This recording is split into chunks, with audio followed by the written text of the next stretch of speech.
Trapping plays a very important role in modern-day wildlife management. Professional wildlife biologists monitor fur-bearer populations to maintain a healthy and sustainable harvest of this important, renewable natural resource. Trapping provides recreation and income for licensed trappers across this country.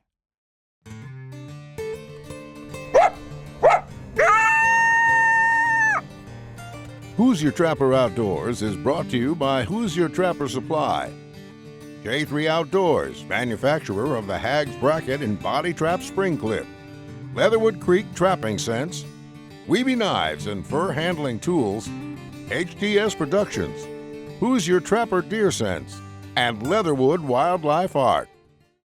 Okay, thanks for joining us for this episode 13, season 6 of Hoosier Trapper Outdoors. On this episode, we'll be back up in South Dakota with Mark Steck on the snare line.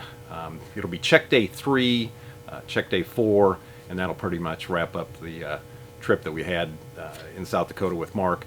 We actually, when we arrived in South Dakota, we were there on the tail end of a blizzard, and we were leaving just as another one was about to hit. So our timing was a short window.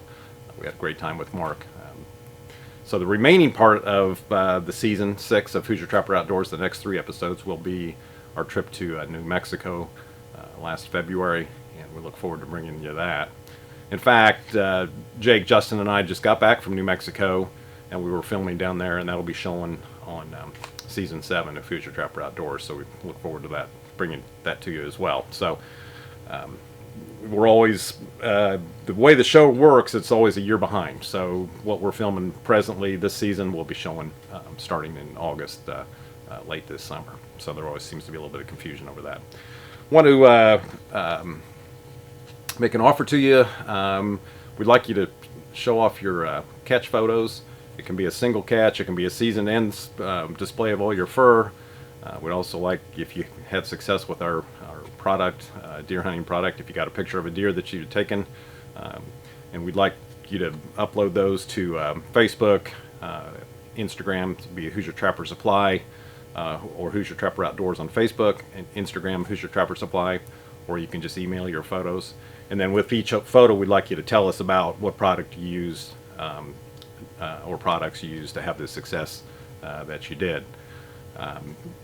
What we'll do, when you submit your photo, we'll be glad to send you one of our Hoosier Trapper Outdoors window decal, our Hoosier Trapper Supply deer scent decal, or our Hoosier Trapper Supply Leatherwood Creek Trapping scent window decal. So be sure to tell us which one you'd like. We'll be glad to send it to you. And then on April 1st, we will, everybody that submitted a photo, we'll put your name in a hat, draw one out, and that person will get a $100 gift card. We're not going to base this on a contest as best photo or anything like that, so we're just going to keep it as simple as we can, and it'll just be just a drawing for the $100 gift card. So kind of give you bragging rights. I'm sure you'll enjoy showing your photos. We'll certainly enjoy seeing them here, and look forward to having you submit those. I want to thank everybody for the views. I want to thank everybody for subscribing to the show. I want to welcome all the new subscribers, and we really appreciate that. And after all, that's kind of what keeps all of us going. And I hope you enjoy this episode.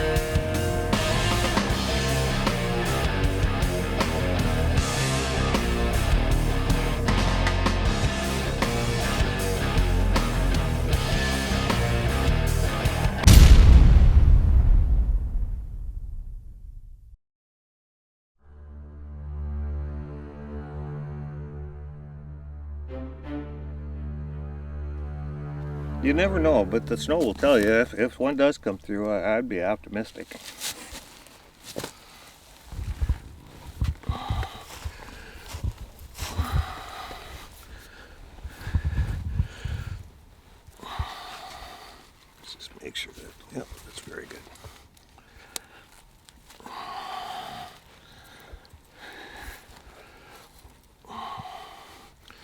Sometimes with bigger trails, you just make a bigger loop.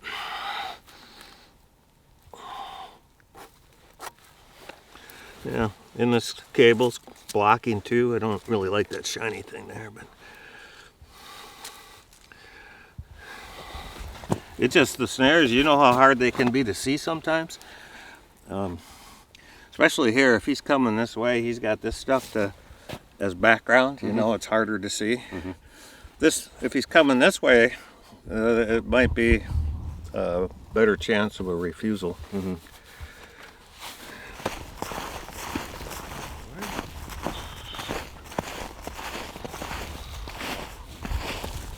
What we got, Mark? Oh, we got a coyote, neck-snared coyote. It's dead, and the magpie was picking on him a little bit. I don't like that. He's a little darker. Actually, he seems like he's quite a bit darker than I prefer. But this was set on a trail coming out of here. And this didn't drift. On the other side, you can see it drifted horribly. And it's like I've been saying, you kind of regroup after a storm. And some of these snares, I will not get these out till spring.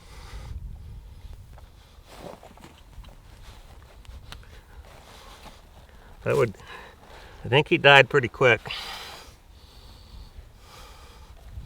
We saw that magpie, beautiful bird, but they're carrion eaters, and we saw him fly off, and Justin asked, "Hey, what kind of bird is that?" And sometimes that's a sign you got something. Sometimes there'll be 5 or 6 of them. Or sometimes it's an eagle, a golden eagle.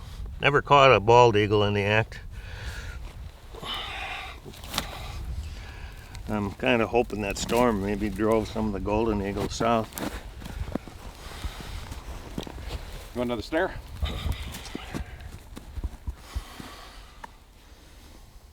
Yeah, I think so. I'm coming back here anyway, so. This was hooked up with a T-bar. And we're set on a... Bring the bag if you would.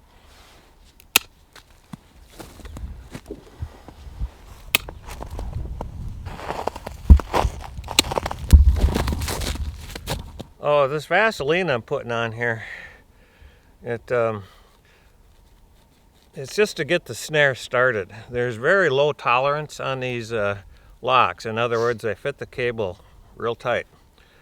And depending on certain things, we use a good cable, Korean cable that's nice and straight.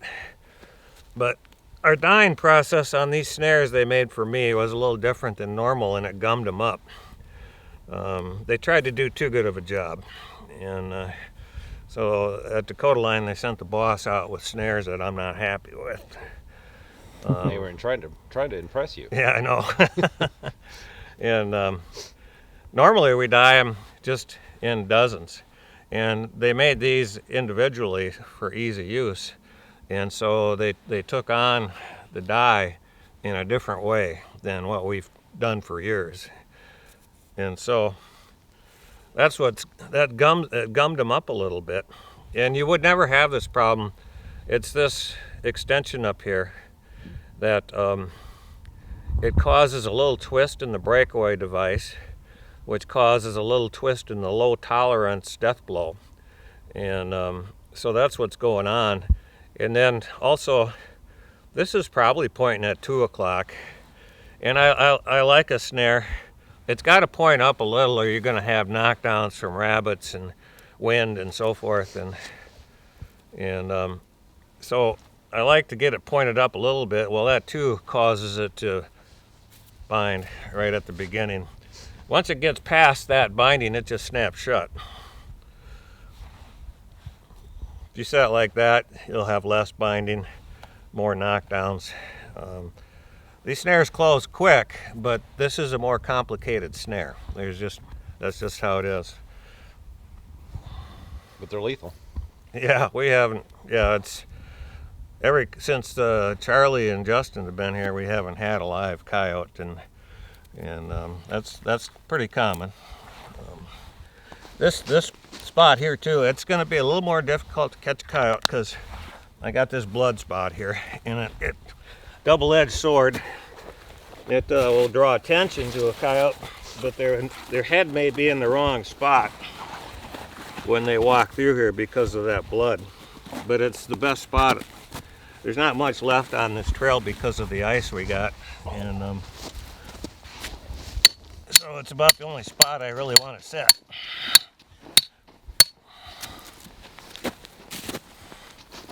And hopefully the next coyote that comes through here is not as ugly as this one. Thank you.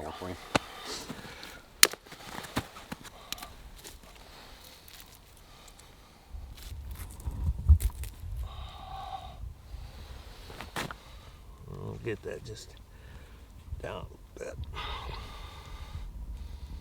Okay.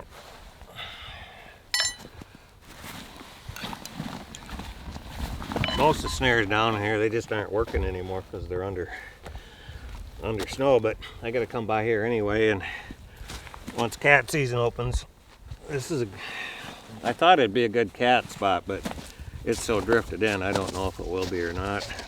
I don't know if there'll be rabbits in here anymore. So, that's trapping. Let's take our prize and be on the way. Our prize coyote, this is the one I'll send you guys back with.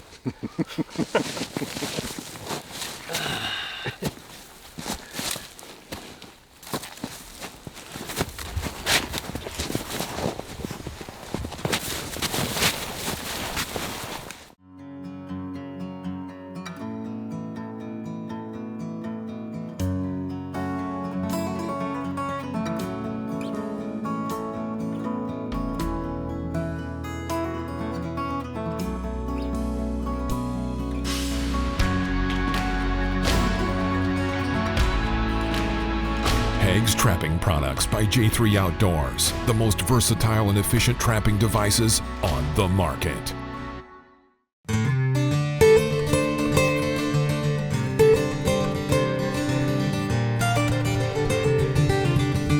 Get under here and look.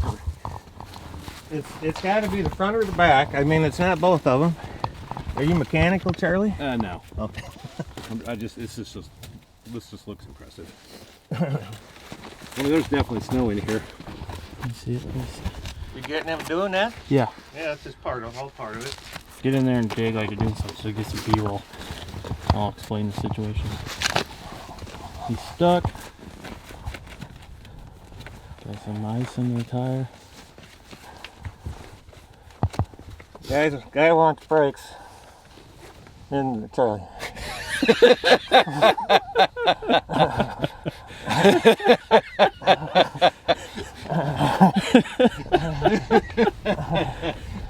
Well, he didn't tip over, but There was a concerned look on his face, that's all I know. I thought I did a pretty good deadpan there.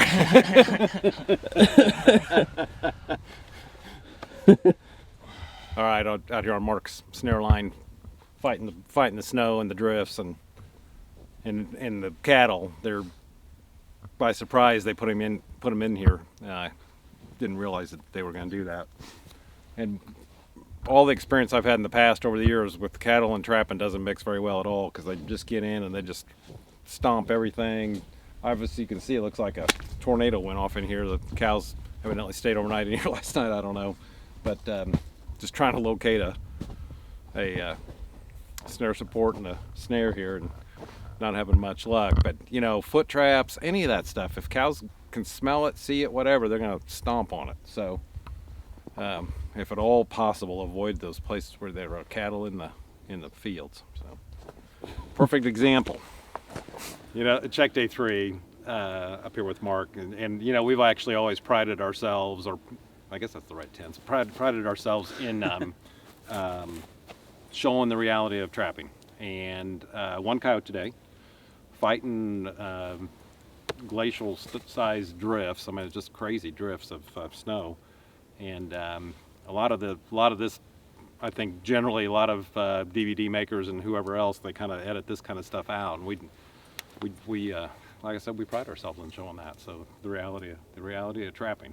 Yeah, I mean, right now it's kind of ugly, and not most people don't have the luxury I do. I'm gonna wait it out and get back at it. I've got some tracks ordered for my machine, but we can't get to a lot of stuff right now. We can visually see we don't have live animals, and otherwise it's just buried under drifts. Yeah. Yeah. And so I'm not going to give up, but still, you know, you have a day fight like this, you remember it as much as you remember the days when you have double digits. Oh you yeah. know? Oh yeah. And the three of us went through it together, and that's kind of cool. So Yeah. Yeah. I mean, it's still a good fun day, and we found some cat tracks. Yep. yeah. Could be chasing. Yep, and there's not a lot of cats out here, but they can be good ones, and so that was fun. And we didn't dig out at all today. We were just more careful. That's right. Yeah. Yeah. No digging. No getting stuck. Yeah. We had a couple laughs in there. Charlie got a little concerned / scared. Yeah. Mark freaked him out. Yeah, and then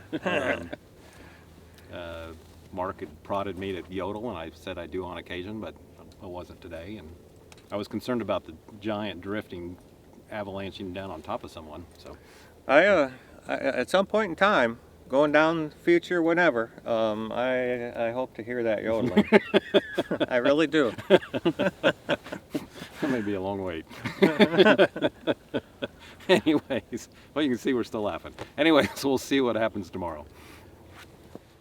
I've been a professional trapper for over 40 years, and in that time, I've skinned literally thousands of animals. I've learned that it doesn't matter how cool a knife looks on your hip. What really matters is sharpness and reliability. And that's why I created the Weeby Wicked Sharp line of replacement blade knives. These are knives that will quickly skin your critters without skinning your wallet. Visit WeebyKnives.com to get the new Monarch folding knife with 3 replacement blades for just $19.95. Weeby Knives, Wicked Sharp. Check day 4. Update, more maintenance and pulling snares out of drifts and resetting snares on sign, and it's kind of a regroup day, I guess. That's how I'd say it. Is that how you would say it, Mark? Yeah, and we're finding out my hunch. My early hunch was when I came out here, late October, the catch was poor, and we're finding out for sure now that the sign is minimal, really, and it's disappointing, but in a way it validates that what I thought was correct, and so I'm going to stick it out, though. I mean, I want these ranchers, I want to satisfy the ranchers. The cat season will open here in a little while, so I'm going to stick it out. We'll catch some more coyotes and hopefully some cats, but it's been a strange season, but now I have the answer. Spending the last 3-4 days looking at snow that has sat several nights, and you can find sign, but you have to work at it. All right, we got 3 mines here, and we're all kind of trying to identify these tracks, and I'm not too proud to say that I don't always know what they are, and conditions and snow melt and condition of snow and depth of snow and animal itself. Sometimes it's a little hard to tell, and on this one right here, we're the common sense tells us that it's coyotes, but some of them look like they're cats. And what do you think, Mark? Well, the probabilities are coyote. Sure. Some of them, and I don't know how much distortion you're getting in this. It's kind of an icy type thing.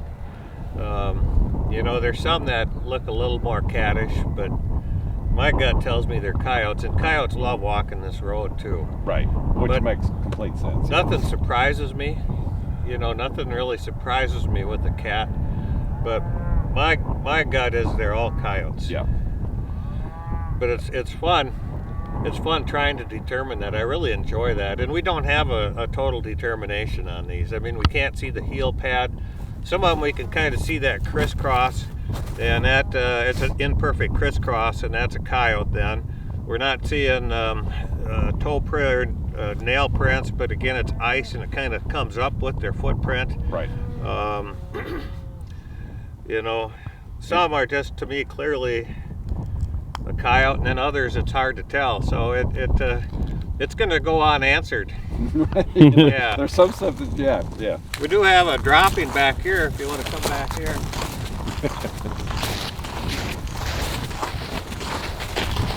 These are fresh. These are fresh tracks. There's something left to drop in here, more of a Tootsie Roll type dropping, but again, there's a little tapering on the end there. You know, sometimes it's hard to tell. It's hard to tell what this guy's been eating. Took a pee here too. You hate to touch these things because there can be bacteria and stuff in them. I'm not really sure. Looks like he's been eating some grain or something. It's frozen.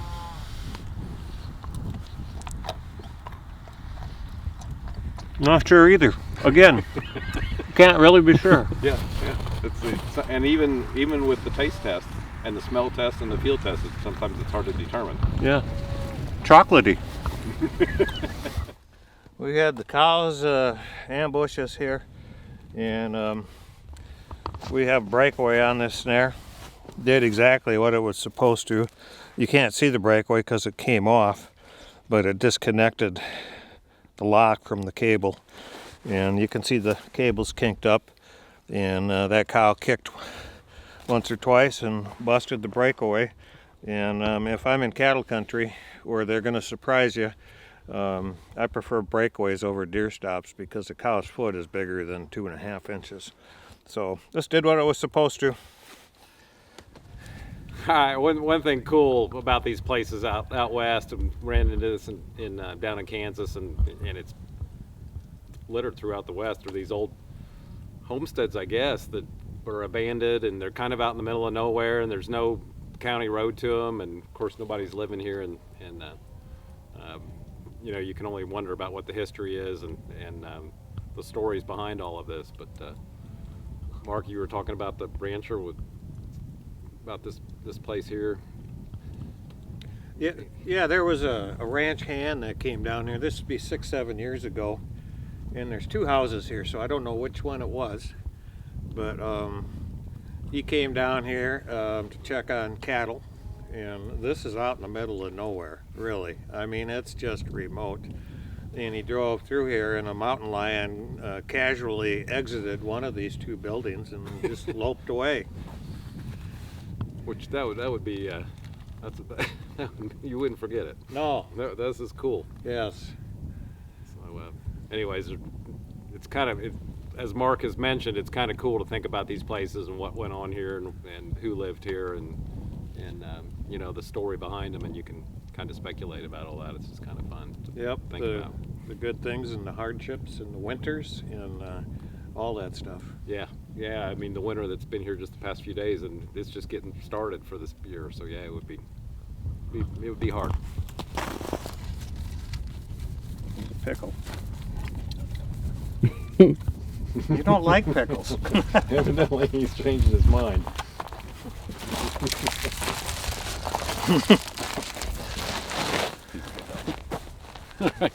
Here's our morning buddy and evening buddy that meets us here and waits for cheeseburgers, and that's all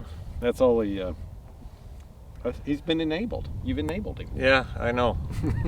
Yep. All right, this is wrapping up the 4th day, and like we said earlier, just kind of a regroup day, kind of seeing what's out there, not out there, resetting snares, finding locations maybe with some critters, and no, nothing to report today as far as the catch, but good day, beautiful day, and yeah, we did a little exploring. Yeah. Looked at some old abandoned places and jumped around on some hay bales looking at porcupine sign and like a bunch of kids. Yeah. We edged out on what we call glaciers and looked at some tracks, and so yeah, it was fun. Yeah. We've enjoyed this time, Mark. Appreciate you having us up, and Yep. it's been a good time. Yeah, it's been a good time for me too. Learn some stuff, and it's a good conversation. So, yeah. Mark has a similar sense of humor as to me, and Weird. yeah, Dry. a little off the wall. Yeah. But anyways, yeah, it's been a good time. So we hope you have a good rest of the season. So hopefully things get up and going. Get your tracks on your buggy, and that'll really make a big difference. Yeah, this is as hard as I've ever seen it getting around. And of course we've got everything going for us. We've got 4-wheel posi and 10 inches of clearance, and it's been tough. Yeah. So these tracks, I'll be invincible. All that means is when you get stuck, you're really going to be stuck. Yeah, So. that's right. Well, anyways, it's been a good time. Yeah, it's been we a great appreciate time. it. Yeah. Maybe come back when the snow's gone. Yeah. Yeah. All right, cool.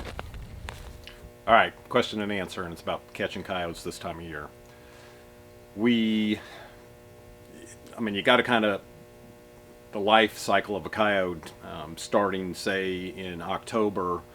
The family groups are still together. As you move into December, the family groups start to disperse. December, they're all just kind of hanging out, trying to figure out, what they're going to do, what their home range is going to be, all of that. And that kind of makes coyote trapping in December a little difficult too. We're past December at this point, so that's kind of a whole other subject. But December can be a month where things are not, lining up as easily as they did maybe in October or November when you were right on the family group. So we're into January now, and they are starting to establish their home range. They're starting to establish their territory. So my suggestion, in addition to dirt hole sets, or something to even maybe concentrate more on, would be some flat sets or urine post sets, and those as a territorial marker. So flat set, urine post set with coyote gland lure and just coyote urine is a good way to go into this time of year, effective way to trap coyotes. Certainly wouldn't eliminate dirt holes, but I would definitely use some flat sets, particularly if you're a trapper that doesn't use them too much. Now is the time to use those. Those coyotes, as I say, they're establishing their areas, so they are territorial, and those are good sets for that purpose. A lot of times you'll catch, not a lot of times, sometimes you'll catch coyotes by the back foot, and sometimes that's coincidental, but a lot of times it's because they're marking their territory, because you've got coyote urine there, and maybe not even a gland lure, but sometimes they're still marking their territory where they think another coyote had been. So, like I said, as we move to this area this time of year, it's very important to use that type of set, and it should help you out considerably with your success. Okay, this is kind of a question and answer because we just had an email about this, and it's also kind of a product highlight, or is a product highlight. The pre-cut wires that we sell, they come in a bundle of 12, and they're made for snare loop support. So they're made to use with the Redmond tool, and what you do is you're just going to unbend the wire. It's a 9-gauge wire, and you're going to leave a little U-shaped piece at the bottom. It doesn't have to be quite this long, or you can use it this long. However, there's a little slot in the bottom of the Redmond tool, and that goes in there like that, and then you just drive that in the ground, and then that's your snare loop support. Obviously, this is not a stake for your snare. It's just strictly for the loop. And what that U-shape does is it keeps that wire from twisting in the ground, and then you can bend your snare support to whatever height you need. On the Dakota Line snares, he has a little, it's like aquarium hose, plastic hose piece on there, and that's what your 9-gauge wire fits into to support your loop. And then this is in the ground, so then you can bend your loop to wherever you need it. So real handy, very simple, very effective way to support your loop. And that's how that Redman tool is used. And then, like I said, in the pre-cut wires. So it's a economical way to support your snare loop. And a lot of times, this is all completely reusable after a catch, because obviously when that loop is engaged by an animal, it just gets pulled off the 9-gauge wire, and then this kind of falls to the side. So anyways, that's how that Redman tool is used. It's a great product, very simple and economical to use. Hey guys, thanks for watching. We have the new Hoosier Trapper Supply catalogs. Go ahead and visit us online at HoosierTrapperSupply.com and request one there, or you can just phone us here at the shop and we'll be glad to get you. And if you're online, go ahead and register with us and we'll get you a newsletter, and that will have anything from trapping updates that are going on with us here at the shop as far as products, show updates. Every now and then Charlie's blog has a link on there. So, and we're going to be running product specials as well through there. So make sure you get online, sign up for that newsletter, and register with us. Also, I want to bring everyone up to speed with kind of a side project we've been doing. It's called the Fur Shed series, and it runs year-round. We're going to keep it rolling. There's no set date or time when these things come out. Anytime we feel like there's a trick or a tip or something that could help someone out, we'll go ahead and upload that right here on YouTube, so make sure you keep your eyes peeled for that. And basically what that show's about is the fur shed. Anything inside or around that, as far as fur handling, the trap prep, and modifications, things that aren't necessarily dealt with in the field when you're trapping, will be right there in the Fur Shed series. So make sure you follow us and keep up with that. And while we're at it, let's go ahead and talk about the social media. Follow us online. We are on Facebook, Instagram, Twitter, the list goes on. Find us. We're on there. We'll see you next time. Join us on February 2nd for the next episode of Who's Your Trapper Outdoors.